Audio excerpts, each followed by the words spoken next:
Morning. It's 9 o'clock. We'll call the October 16, 2018 Stearns County Board of Commissioners meeting to order. Please join me in the Pledge of Allegiance. I pledge allegiance to the flag of the United States of America and to the republic for which it stands, one nation, under God, indivisible, with liberty and justice for all. Yeah. Roll call will show that all commissioners are present, and we are to the public access forum. Is there anyone here that wishes to speak at the public access forum concerning issues that are not on today's agenda? Anyone for public access? Seeing no one, we'll go to the consent agenda. Commissioners, what are your wishes with the consent agenda? I'll move to consent agenda items. Second. Been moved and seconded. Any discussion? All in favor signify with aye. Aye. Opposed? Motion carries. And we are immediately recessing the regular county board meeting and conduct our Human Services Board meeting, and we have Melissa Huberty here.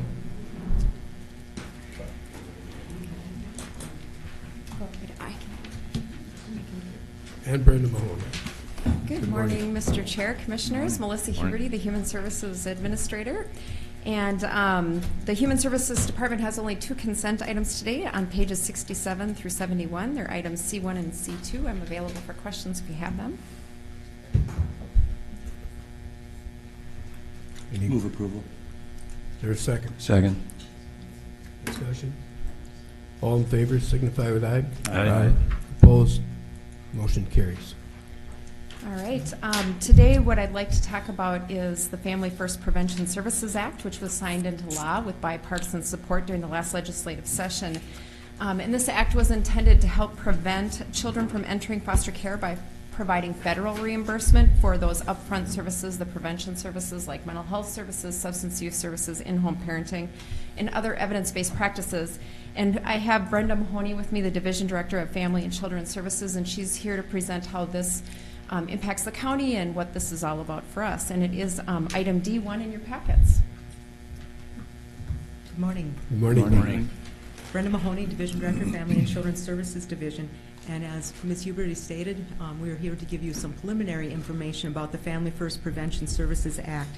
Although it was passed in 2018, most of it does not go in effect until October of 2019. There are a few pieces that already have, and the state has had to make some changes already to deal with that. And as you'll hear later on in the presentation, the state does have the opportunity to ask for a 2-year extension, so it really won't go into effect until October of 2021, should the state decide to pursue that, and that would give us more chance to be prepared for it. However, considering there are a lot of things that need to happen in those couple years, we wanted to bring it to you now to give you a little idea about what it's about, and then hopefully come back early in 2019 to tell you some of the steps that we're already taking at the local level to prepare for these changes. So this Family First Prevention Services Act really has the potential to transform our child protection and child welfare system, to really start moving things upstream and not only be reactionary, that we have to have a maltreatment, then we get involved, and then we do things. It's really meant to try and change that trajectory and start providing services when there's families that are at risk instead with it. For today's presentation, we have 4 things that we want to cover. First, the context of the Family First Prevention Services Act, which I'm going to, instead of saying that mouthful, hopefully I'm just going to refer to it as the Act. That gets to be a lot of words to say consistently with it. Give you a brief overview of the contents, talk about some of the issues that we anticipate in implementation of it, and then what we see as being some potential opportunities for our state and for our county. I'd like to start first with providing some context, and I usually don't like to put big, long quotes out there. However, I think there's a couple that are very pertinent. Jerry Milner is the Associate Commissioner of the Federal Children's Bureau and the Acting Commissioner of the Administration on Children, Youth, and Families. During congressional testimony early this year, he had the following to say about the Act. We must re-envision child welfare in the United States as a system that strengthens families and breaks harmful cycles of trauma and family disruption, rather than waiting until children are hurt to respond. Foundational principles and values should guide our work in child welfare, including the recognition that all parents and families would become vulnerable with a twist of fate, that all families are worthy and deserve respect, and that all children love their parents, and that everyone needs a little help at times in overcoming life's challenge. And what we find in child protection is, it covers across, it knows no bounds as far as social ranking, economic status, racial, cultural background. Issues can happen to any family, again, with just a little twist of fate. And therefore, there are some fundamental beliefs that should guide our work. And so the Act was centered around 4 beliefs when they set this up. The first is preserve families, that services should first and foremost strive to preserve families whenever they're able to do so. So you'll see as we talk a little bit more about what's in the Act, there's a real focus on preservation, not placement, and some real initiatives in it to look at how to preserve families. The second core value is that children do not experience harm, that the focus should be on prevention of harm and not just reacting after there's already been harm to a child. Third, that there should be a focus on equity for communities of color. And finally, a focus on moving the system toward child well-being and not child protection.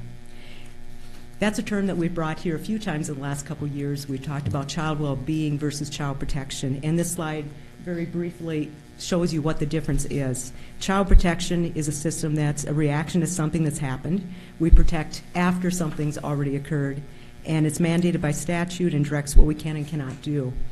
When we look at it and kind of shift that vision towards child well-being, it really tries to improve children's quality of life, particularly children that are at risk of something happening, and then try to prevent the need for child protection and those deep end services. And it really opens up opportunities to create systems that are partnering with others in the broader context, working with our stakeholders, working with communities to provide support to children and families.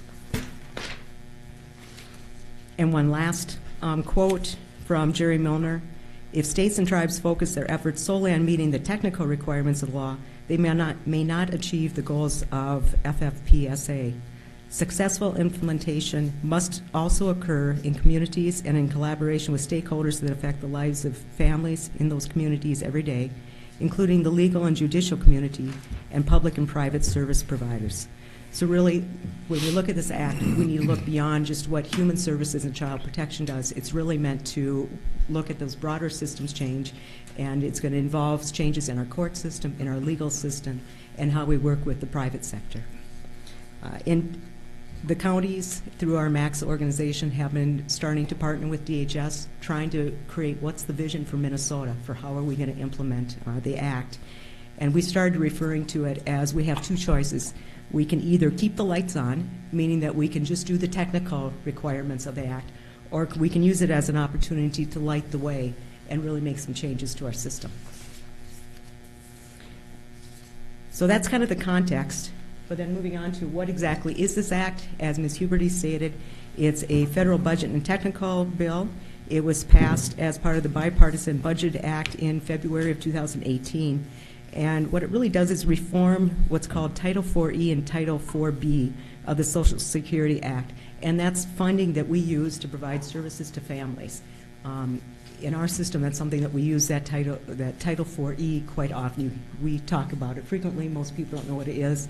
It's pretty complex, but what it does is provide some funding for us to help provide services to children that are in out-of-home placement. There is no new funding for this Act, so it doesn't come with any additional. What it does is change how we can use those funds and to move them more upstream.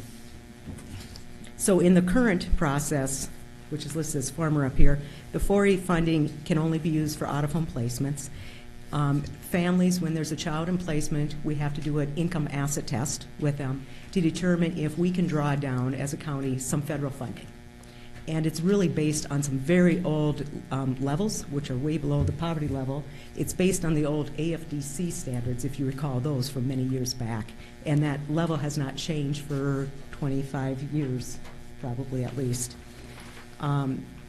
Right now, there's no limits on the funds that we can get if a child is eligible when they enter placement, and if we meet lots of requirements throughout that placement, such as court hearings must occur at exact time periods, we can't miss a court date, we can't be late on something else being submitted. There's a whole bunch of requirements, and at any time, if you miss one of those, you lose 4E funding for the rest of the time the child's in placement.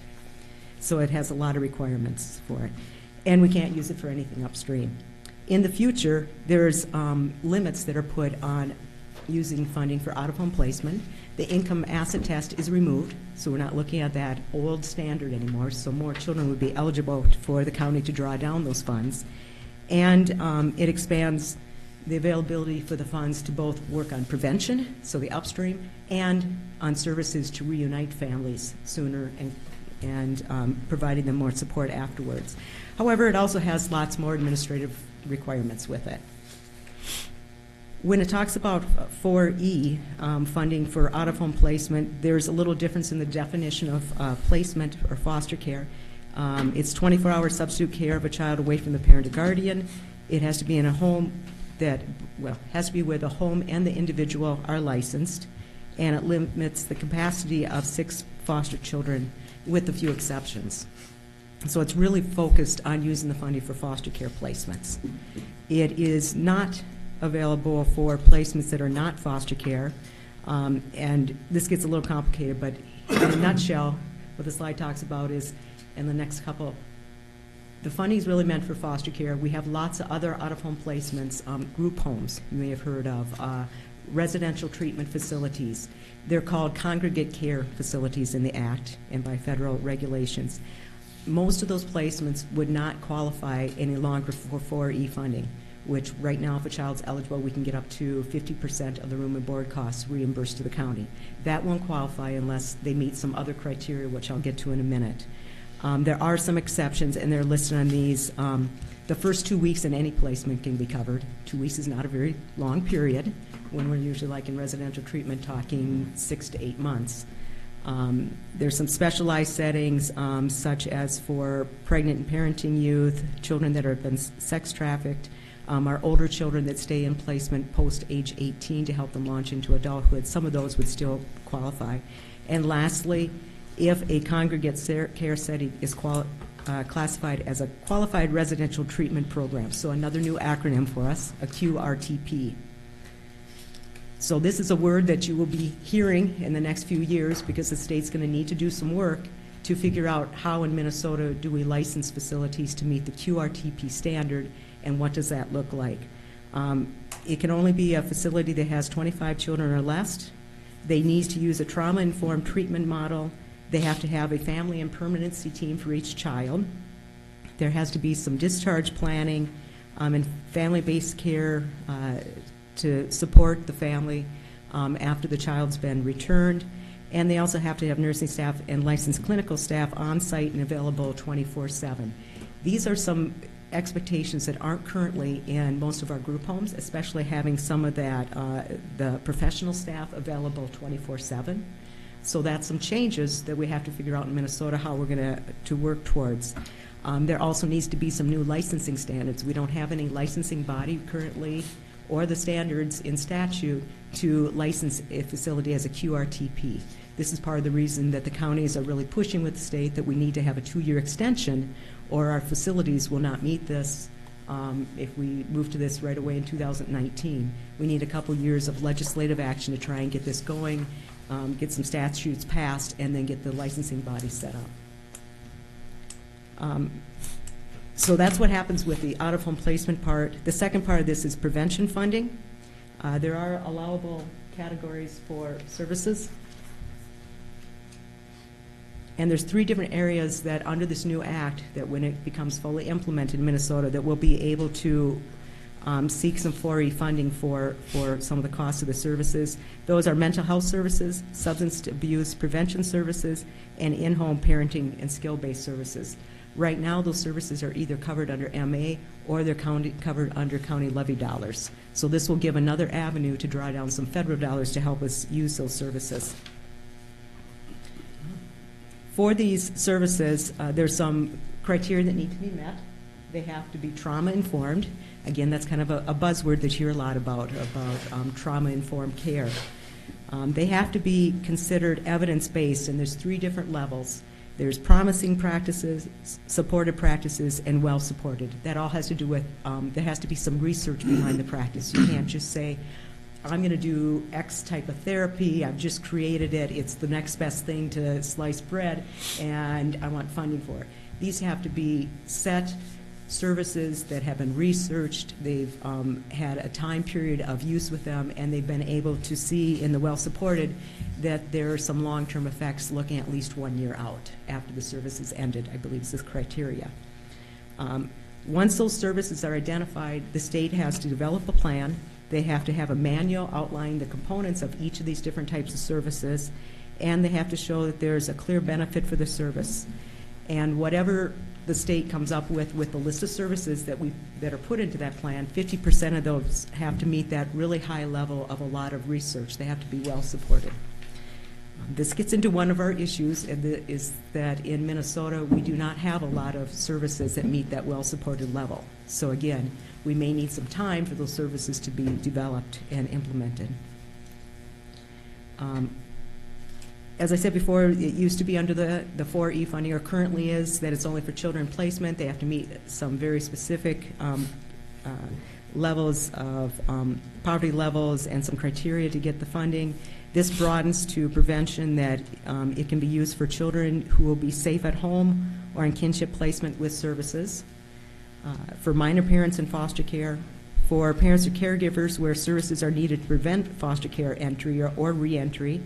There has to be a plan in place, so a person can't just go and seek and say, I want to get this service. There has to be a plan already developed before the service is sought to say, okay, here's what the needs are, here's what we think can be changed and needs to happen in order to keep the child safe, and therefore this is the best service for it. So that plan needs to be in place first, and it has to include case management and some oversight to assure the safety of the child.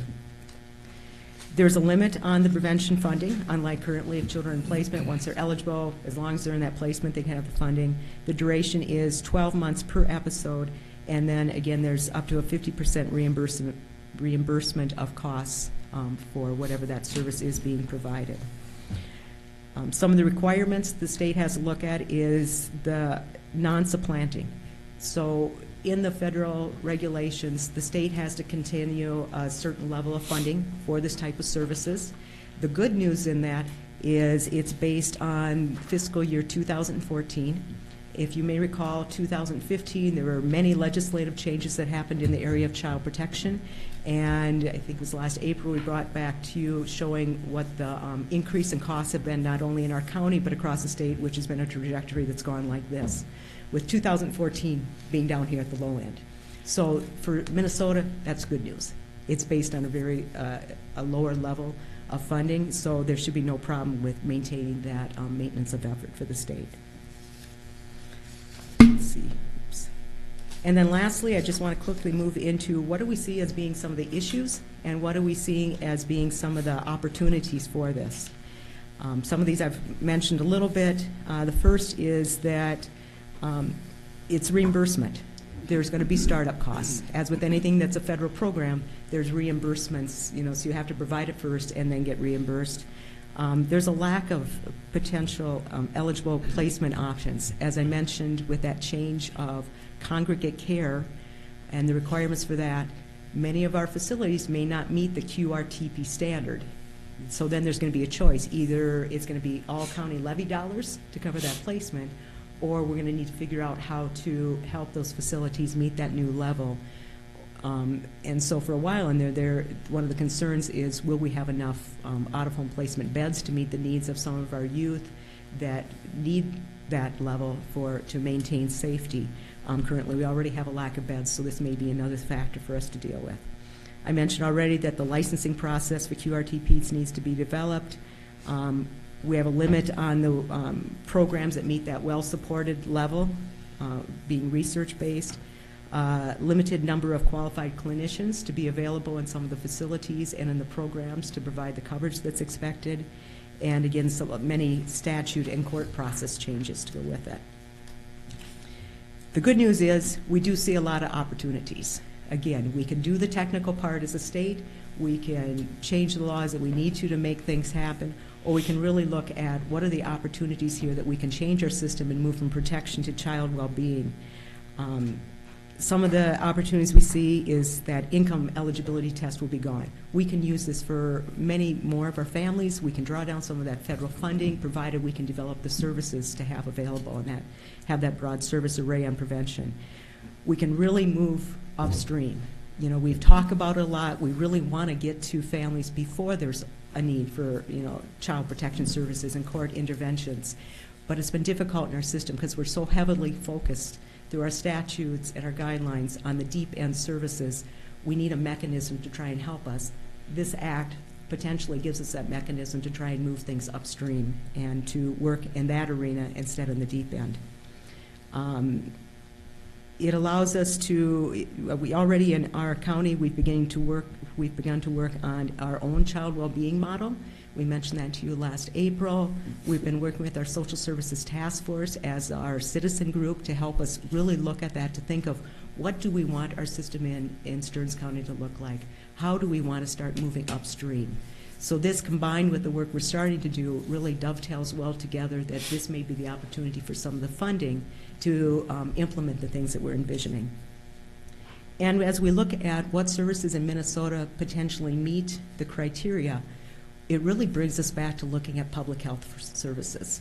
We're lucky in Stearns County with our human services, the way it's set up. We have the broad umbrellas. We have corrections and public health and social services all under one, which makes it maybe potentially easier.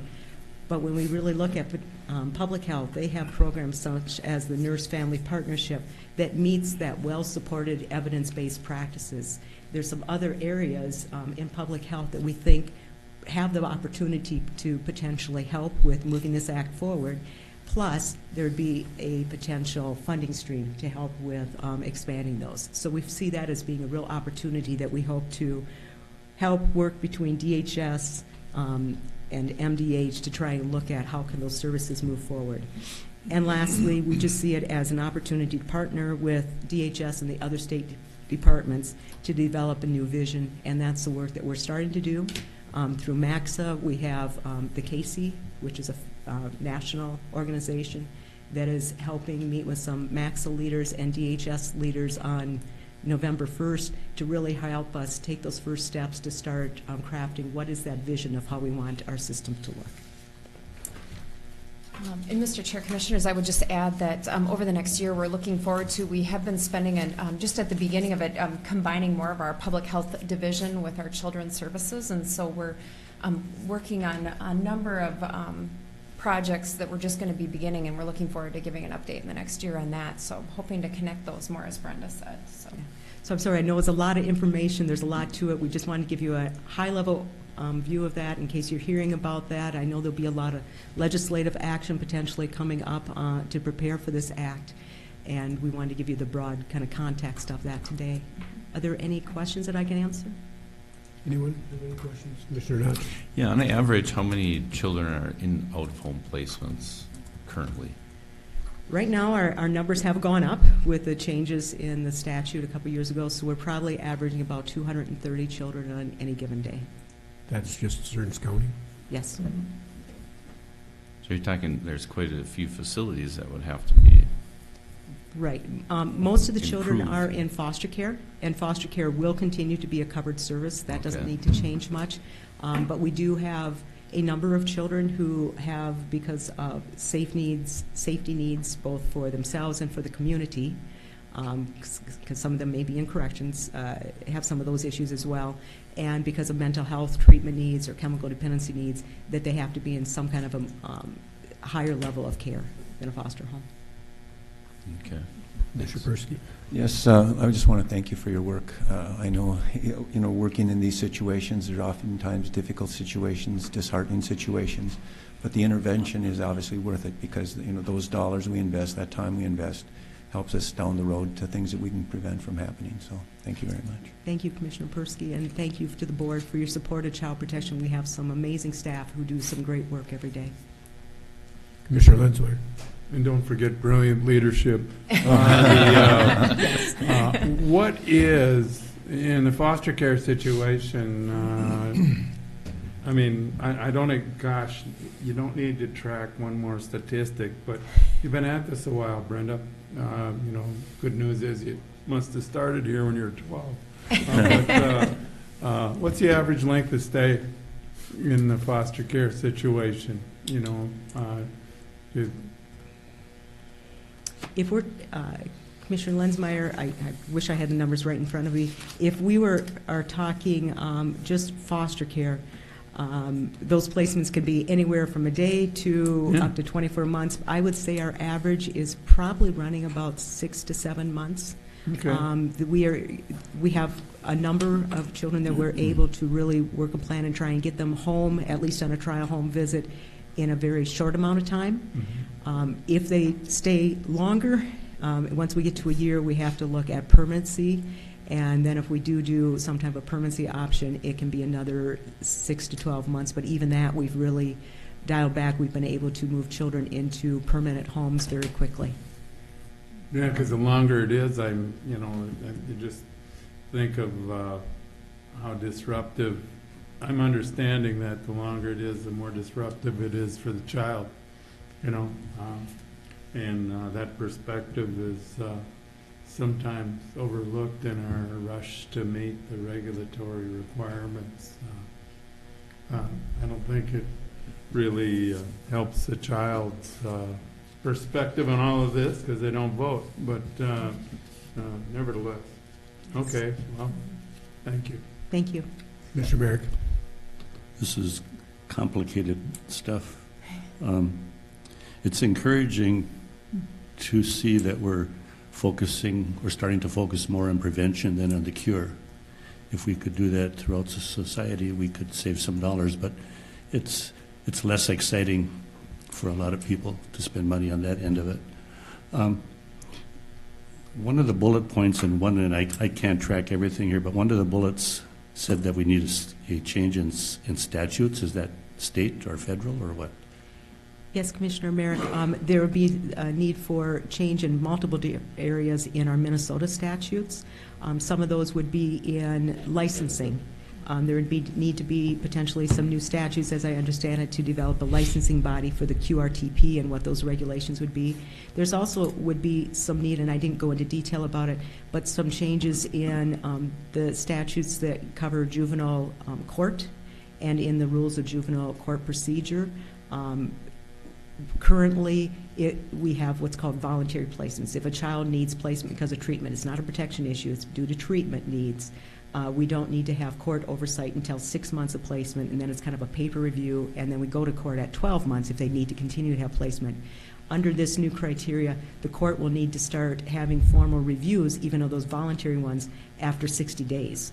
So that's a huge change for our court system, and that's why we mentioned that there are some implications for this that go well beyond human services that also involve our court system and other stakeholders.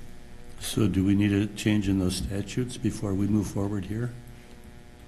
Yes, Commissioner Merrick, that's our understanding of it, and that's why, as the counties, through MAXA, we're really pushing to work with DHS and also with the County Attorneys Association. We've had some meetings with them as well that I've attended to look at what are those, and let's start getting the ball rolling now because 2 years will go by in a hurry.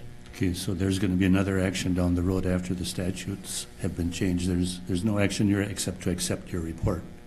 Yes, at this time, we just wanted to give you some information, a little, Okay. the context of what might be coming down the road. One thing that was kind of scary was you're talking about the administrative costs going up. So is there a way to, in general numbers or general percentages, the cost of administration with what we're doing currently and what this new system is going to be? I mean, is half of the money going to be spent on administration and then only 50% less for the actual program? Do we know? Commissioner Merrick, I don't think at this time we know that. We know that there'll be a lot more, an increase in administrative oversight for implementing this. My best hope is that that will be a short term, that there'll be a lot of work that needs to happen, a couple of years to get things set up, but after that, I don't believe it should be on the county level, a whole lot more administration than what it is currently, using it only for foster care. So all 87 counties in Minnesota are being requested to accept this information? Is that? We wanted to bring it to you to give you kind of a heads up of what may be coming down the road. This is something that the state needs to follow through with. Okay. As counties individually, we don't have any action we can really take on it at this Okay. point. What we can do is be supportive and try to be a driving factor, working with the Department of Human Services and with the legislative sessions coming up to try and move forward and to really use this as an opportunity to change how our system functions instead of just, again, resorting back to doing those technical changes just to keep kind of the lights on. Okay, like I said at the beginning, it's encouraging to be focusing more on prevention than the cure. So thank you for your information. Thank you. And Mr. Chair, Commissioners, I would just add that we're going to come back in a few months and we'll give you an update on all of the work that we've done in child protection actually this year to get further upstream, and we have already begun to make changes in anticipation. Actually, we started this before we even knew about the Family First Act. Right. So we already knew we wanted to move towards a more focus on child well-being, and so this whole year we have already started to shift some of our services that way, and we'll be coming back to give you an update on some of those activities, including our new rapid response team. So we've actually had quite a bit of initial good experiences with law enforcement going out and mitigating trauma already, so in the home. So. Thank you. Commissioner Knott. So will you guys be participants with the state legislators in trying to develop what the state has to do? Because it can get pretty cumbersome. That's always a good idea. Yes. Well, you know, a lot of times it seems to happen. The people who have to enforce or do this stuff get left out of the picture and have to deal Correct. with what somebody else creates. Yes. If I could maybe comment on that. There is still the Legislative Task Force on Child Protection. Representative Creshaw is one of the co-chairs. Okay. The other co-chair is no longer there, so there's a new one, I believe. Senator Rosen has been appointed. And this is one of the topics that he's very interested in. He's aware of the act, and he has been already reaching out to counties to get our perspective on some of it. Okay, thanks. Anyone else? Thank you. Thank you. Thank you. At this point, we're going to close the Human Services Board meeting and reconvene the regular county board meeting. We are up to item E, which is Environmental Services. We have Shelley Benson and Becky Schwarp here. Good morning, Mr. Chair, Commissioners. Good morning. Becky is here to go through our only item for you today. So kind of an unusual day, but here she is. Good morning, Mr. Chair, Commissioners. Morning. Before you today, we have an environmental assessment worksheet that we need your approval for publication and distribution. It is for the LJS Farms LLC, owned by Larry Schneider.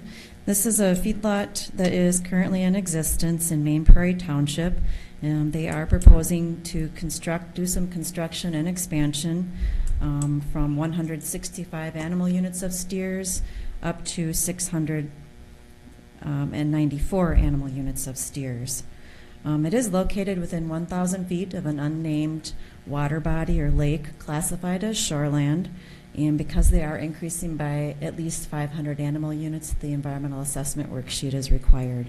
And because we are delegated by the state to do the feedlot program, thus we are the responsible government unit for the EAW. They are proposing to construct a total confinement steer barn with an underbarn liquid manure storage area as well as a permanent manure stockpile pad. The EAW, if approved today by you, will be sent to the Environmental Quality Board to be placed in the monitor, and it will be published and start the comment period on October 29th, and the comment period will end on November 28th. After that, we will respond to the comments and then bring the EAW to you again for your declaration on whether the environmental impact statement is needed or not. So all applications for the construction, the CUP, the conditional use permit, and such for the construction of this permit or this feedlot are on hold until the EIS declaration is made. So that's all I have unless you have any comments or questions. Any questions? Stay tuned. Do we have a motion? I'll move approval of the recommended action. It's been moved. Is there a second? I'll second it. Moved in second. Any further discussion? All in favor signify with aye. Aye. Opposed? Motion carries. Thank you. Okay, thank you. And we have no other actions for you. Okay, thank you. We are up to Auditor Treasurer, item F, and we have Randy. We need to appoint 2 members for the County Canvassing Board. That'll happen on Friday afternoon after the election on November 9th. And it cannot be Commissioner Persky or Commissioner Notch. What Yeah, time that of the day? minimizes it. What time of the day is that? 3 o'clock. Okay. I can do that. I can do that, and I'll actually try to make it this time. Well, I volunteered last time, and I made a mental note, and I lost my notes, okay? Okay. Commissioner Lenzmeyer and Commissioner Merrick have volunteered. Yep. and Do we need a motion or Yeah, anything? we do. Okay. Can we get a motion on that, please? I'll move it. What would be the date? Been moved. Is there a second? I'll second. Any further discussion? All in favor signify with aye. Aye. Opposed? Motion carries. Congratulations, you two. We are up to the final item, issues by commissioners. Well, the only thing is the district meeting Okay. in Little Falls, Morrison County next Monday. Mhm. That's the only thing I can think of right now. Mr. Persky? I don't have anything. Mr. Notch? Well, and we have the town officers meeting. Was that October 25th in The- Freeport? Right, on that Correct. Thursday following, week from this Thursday, right? I think we also have a meeting tonight, don't we? Is it tonight in Kimball? Oh, it's Stearns County Municipal League? Municipal League meets meeting? tonight, too. I cannot make that one. Yeah, I won't. I have Soccer for Watershed tonight. Okay. Commissioner Lenzmeyer? Yeah, the Legion in Gimbel is right by the feed mill, right? I believe so, right below the hill. Yeah, okay. I know what I'm doing now. Dr. Williams? Mr. Chair, just wanted to give you a little update on the service center construction. And so Mr. Hammis Oh, and yeah. Steve and Kevin are here to do that quickly for you.